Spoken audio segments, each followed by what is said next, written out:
What is going on? It is Nate the Game Guy coming back with another video at hand, and today I want to take a look at some of the most underrated Sega franchises and Sega games that I consider to be a blast and a great experience to play. These are the games that have had great gameplay, great stories, and great overall things to go through. Now, when coming up with this list, I did not rank any of these games in any order. This is not a top 5, top 10, not worst to best or best to worst. I'm also going to be looking at Sega games, not just on Sega consoles, but also third-party Sega games. So these are going to be Sega games that can be on Wii, Xbox, Genesis, Dreamcast, Saturn. It just has to be a game that's made by Sega. So without further ado, let's jump right into the video and take a look right after the intro.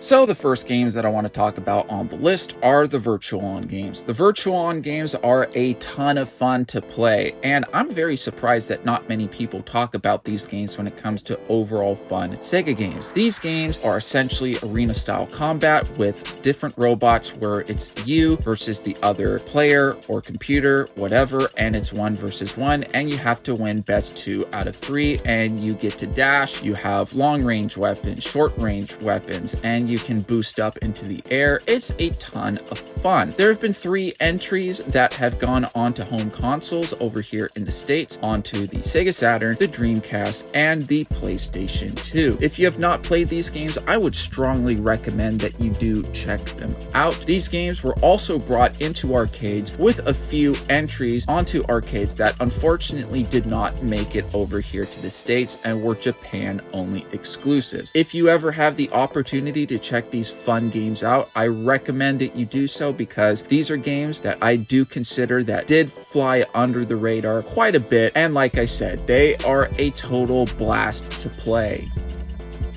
Now, I realize a lot of people may not consider these games to be underrated, but I do consider them underrated me personally, and that is Vectorman 1 and 2 on the Sega Genesis. These games were pretty fun. They take place in the future. These are run and gun platformers where you are just taking down different enemies in your environment and throughout the levels, and they are pretty fun. I'm personally surprised that these games aren't talked about more when it comes to overall great Sega franchises. Granted, I realize that these games are not as good and not as iconic as Sonic the Hedgehog, Super Monkey Ball, Crazy Taxi, whatever, but I do feel that these games aren't really spoken about enough, which is why I'm going to be putting these games onto the list. I would strongly recommend for those that have not checked out Vectorman to do give those games a try. Obviously, they're not going to be as fun and as entertaining and as iconic as, say, Metal Slug, Contra, games of that nature, but I do think that these are games that are worth checking out when you have the opportunity to do so.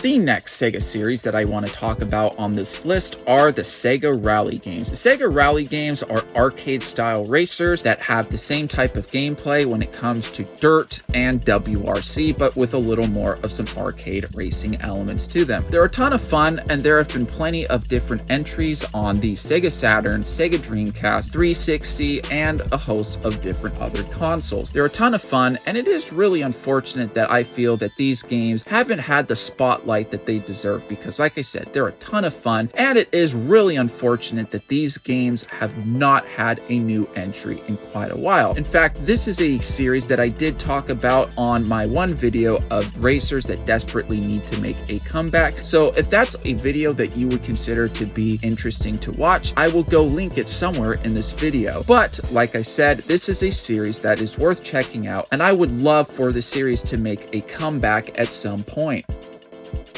A very fun Sega Genesis game that I consider to have flown under the radar is Flicky. Flicky, believe it or not, is not just the bird that just shows up in multiple Sonic games. Flicky is also a bird that you play as, where you are essentially collecting baby chicks and trying to get them to safety away from the house cat. It's a pretty fun game, and I'm very surprised, like I said, not many more people talk about it, is because it's a pretty fun Sega Genesis game. It has some pretty good replay value to it, and I have to say, when I was playing this game before in the past, I've had a lot of fun playing it. So if you want to look at a really fun and simple Sega Genesis game, I would strongly recommend to check out Flicky sometime, because like I said, it's a very fun game. I think the replay value is there, and I do consider this to be a game that has flown under the radar.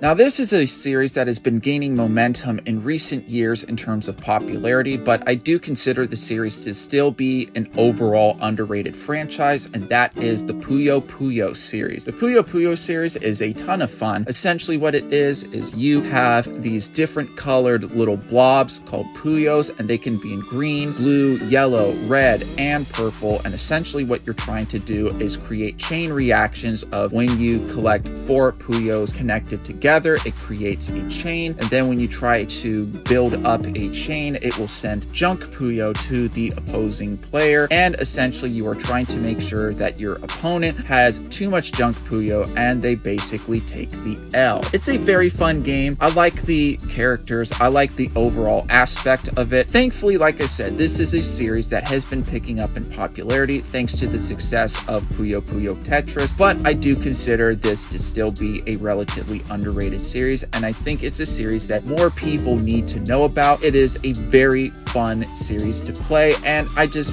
really love the overall concept of Puyo Puyo. Another underrated racing franchise from Sega are the Sega GT games. Unfortunately, the Sega GT games only had 2 entries when the Sega GT games were a thing. There was Sega GT on the Dreamcast, and then there was Sega GT 2002 on the original Xbox. These games are essentially driving simulators such as Gran Turismo and Forza Motorsport, but they have some arcade racing elements added to them. They're a ton of fun, and I really like these games. Unfortunately, I am kind of surprised that these games aren't talked about more when it comes to overall fun Sega games and Sega franchises that need to make a comeback, because like I said, these are really fun racing games that I would love to see have a new entry at some point. For those that have never played a Sega GT game, obviously the cheapest entry in the series to pick up is Sega GT 2002 on the original Xbox, and the most common copy of Sega GT 2002 is the bundle that also comes with Jet Set Radio Future. Back when those 2 games were put in a bundle with the original Xbox, I would recommend for those that are trying to play Sega GT 2002 that they do pick up the Jet Set Radio Future and Sega GT 2002 bundle, because not only do you get the Sega GT game, but also you get another awesome game that's worth playing, which is Jet Set Radio Future.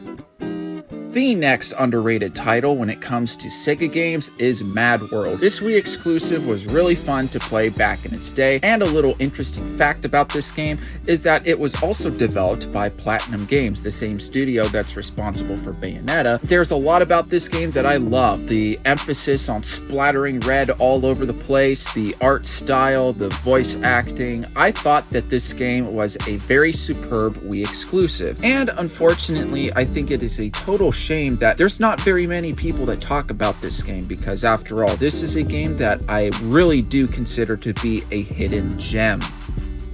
A Genesis game that I believe not enough people talk about is Super Thunder Blade. This game is a lot like Star Fox, where essentially you have like your helicopter and you're flying up and down, and you have to take out different enemies throughout the stages, and it's a total blast. A little fun fact about this game, that this game was a launch title for the Sega Genesis and a launch title for the Mega Drive over in Japan. This is a game, when people have played it, they have found a lot of enjoyment out of it, and it is unfortunate when it comes to memorable and fun Sega Genesis games. I feel like this game isn't really talked about enough, hence why I will be putting this game onto the list. An underrated fighting game on the Sega Saturn is Fighting Vipers. Fighting Vipers is made by the same development team that is responsible for Virtua Fighter. However, what makes this fighter to be unique is it has its own characteristics and its own lineup of characters that is very unique when compared to Virtua Fighter. It also has a different stage layout where you can knock your enemies out the ring. So when you do play the game, you will notice that there are a lot of similarities to Virtua Fighter, but there are enough unique differences to make this game to be its own thing. If you are a fan of Virtua Fighter and do enjoy those types of fighting games, it is a game that I do recommend checking out sometime on the Sega Saturn. this underrated Sega Dreamcast game is one that I definitely want to put onto the list, and that is Choo Choo Rocket. Choo Choo Rocket is a very addictive game which was developed by Sonic Team, the same development team which is responsible for, obviously, the Sonic the Hedgehog series. With Choo Choo Rocket, you essentially are trying to protect these mice called Choo Choos and trying to protect them from these cats called Kapu Kapus, and essentially with these mice, you are trying to direct them and make sure that they don't get killed by the cats and be able to escape into these rocket ships. The game itself may look a little weird and have a little bit of a learning curve, but once you get the hang of it, this is a game that can be very fun, especially if you ever end up having the very fortunate chance of having friends over, and the replayability can be really up there, and it is a game that I'm very saddened by the fact that not very many people do talk about when it comes to iconic and fun Sega Dreamcast games. Being the latest release on this list when it comes to underrated Sega games is Phantasy Star Online 2. What's very interesting about this game is that this game originally came out in Japan in 2012, but it wouldn't be until 8 years later that it would be a release over here in North America. This game is pretty interesting because it's an MMORPG where you are able to take on different quests and missions with your friends, and it is another Sonic Team developed game. This game is also a free-to-play game for those that want to check this game out but don't want to break the bank. I've had a lot of fun playing this game with a couple of buddies of mine. It is one of those games that if you have friends playing with you, it does increase the overall enjoyment value when you are playing the game. And while I will say that the game itself is very fun and it is a bit dated, I do find it also very unfortunate at the same time too that there aren't very many people that play this game more than they should. Alright, so that'll conclude my list for some of the most underrated Sega games and franchises. What do you guys think of the list? These were all games that I did play at some point or another, and if there are any games that you were hoping to see on the list that simply did not make it, there's a pretty good chance that I just did not play those games yet. So if there are any underrated games from Sega that you do consider to be underrated and should have been on the list, feel free to comment in the comment section down below. I would love to see what you guys think. Please be sure to give this video a like if you did enjoy the video. Helps boost it up into the YouTube algorithm so more viewers such as you can find videos just like this. Please do consider subscribing because I do post a lot of content when it comes to game collecting tips, and game-related topics just like this. But if you're going to subscribe, don't forget to hit that bell notification button so that way you will be notified when I upload a video such as this. Hope you guys did enjoy the video, and I'll be seeing you guys next time.